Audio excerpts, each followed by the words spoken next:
within 100 days, I'm going to send to the United States Congress a pathway to citizenship for over 11 million undocumented people. And all of those so-called dreamers, those DACA kids, they're going to be immediately certified again to be able to stay in this country and put on a path to citizenship. Now, the lies coming out of Mr. Biden's mouth last night continued when he pressed on about election security and his connections to China. Biden continued to reject those questions and claimed that he's never taken a penny from China. But Joey, or Mr. Big Guy, we know that's not the case. I have not taken a penny from any foreign source ever in my life. We learned that this president paid 50 times the tax in China, has a secret bank account with China, does business in China, and in fact is talking about me taking money. I have not taken a single penny from any country whatsoever, ever. Now, when it came to fracking last night, President Trump held Biden accountable because we have heard such back and forth flip-flopping from Mr. Biden. One day he's for fracking, one day he's not. Joe will probably change his mind again in the next 11 days and say something different.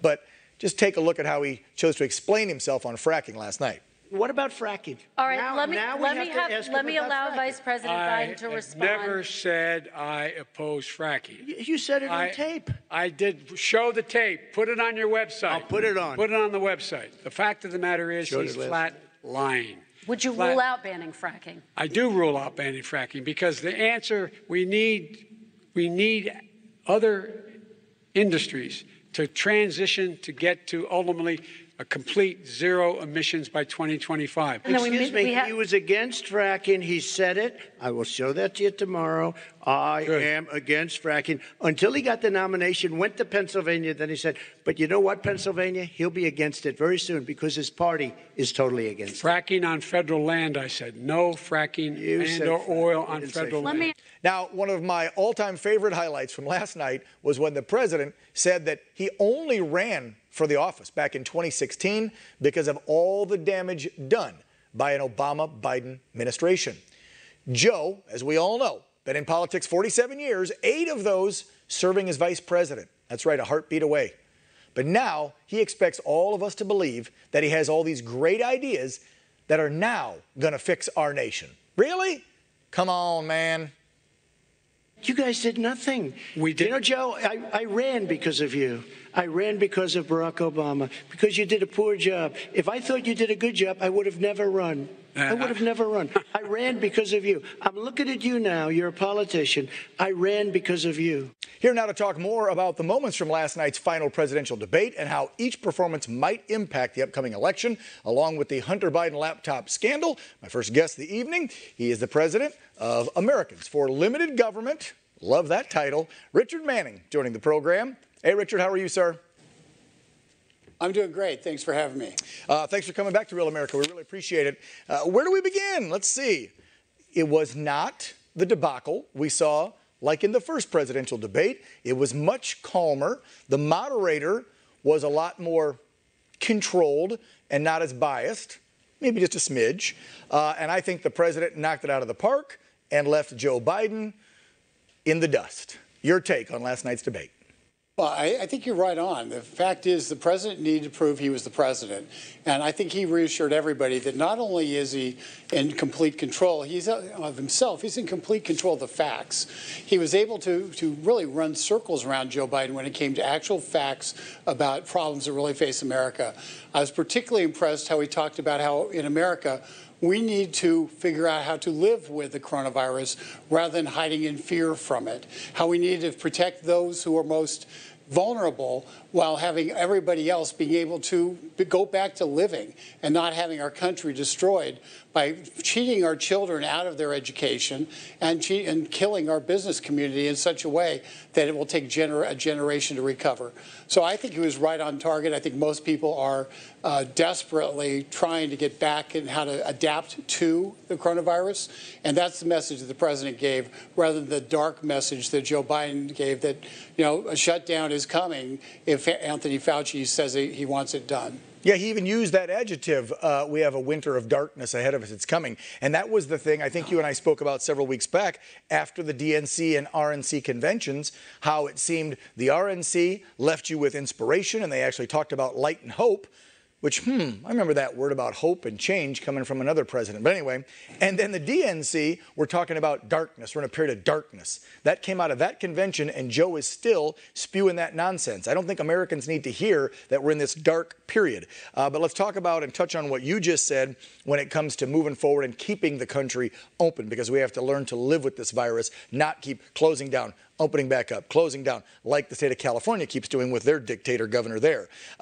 Since you are the head of Americans for Limited Government, let's talk about tax plans, because that wasn't touched on a lot last night at all. I wish it would have been hammered home more, but we know, we just saw some celebrities come out who don't like Trump just this week and say, I'm going for Trump because Joe's tax plan is going to ruin this country.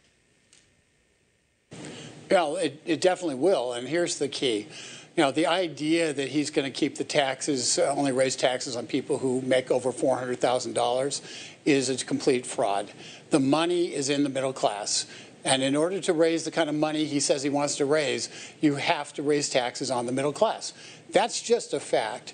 When they talk about rolling back the Trump tax cuts for corporations, the Trump tax cuts for corporations really was a net of about $50 to $75 billion in tax cuts. Corporations, before the President Trump came in, were paying about $350 billion in taxes total, and they paid about $275 last year. So they're not going to get the money out of corporations. And oh, by the way, when they tax the corporation passes along to you, the consumer. But so you really don't tax corporations anyway. But what Biden is looking at, in order to do what he wants to do, in order to raise the dollars he wants to raise, he has to raise taxes on you and me. He has to raise taxes on the person who's struggling to make a living. He has to raise taxes on somebody who's trying to save money so their kid can go to college. He has to raise taxes on somebody who's trying to figure out how to deal with their parents and the needs for care after retirement. So those are the people he's looking at, because that's where the money is. There's so many people in the middle class, they can raise taxes by 5-7% and get a lot of money. Raising taxes on the wealthy it really doesn't have much value, because the fact is there's not enough of them to create a lot of dollars through the door. Yeah, and let's look what higher taxes on corporations, big, medium, and small, has done the last decade or two with globalization and higher taxes. It had them all running out of this country, taking all the jobs, taking all the intellectual property, which we know China stole a bunch of that, but it took us out of the game. And Trump's trying to keep us in the game. So you raise those corporate taxes, you raise tax on folks earning more than $400K, you raise taxes on middle-class families. Like you said, companies will just put that tax onto us. Plus these companies, especially small ones and middle-sized ones, aren't going to expand. They're not going to hire. They're not going to give raises. And I'm sorry, but the big corporations, they've got stockholders to answer to. They're still going to get their bonuses, their payments, their dividends. And so guess what? That's layoffs. That's leaving the country. Period, point blank. One of the president's best comments, I think you'll agree with it, Richard, success is going to bring us together. Because Joe was talking about he'll be the president to bring us together, but another shutdown and taxes is going to crush this economy, and that doesn't bring Americans together. Well, the really interesting thing is Joe wants to pretend like he's the uniter, when in fact the Democrats want to divide everybody by hyphens. They want to say that, oh, you're this hyphen, so you get to have this benefit, but you're this, but you're not, so you don't get to have that benefit. You know, the idea that we're all created equal, endowed by our Creator with certain inalienable rights, among these life, liberty, and the pursuit of happiness, is one that's the DNA of our country. And while Joe talked about that, what he really meant when he was saying that was that certain people were going to have certain privileges and other people were not. It was really a divisive America that he's looking at, and that's the darkness he's talking about, is a divided America.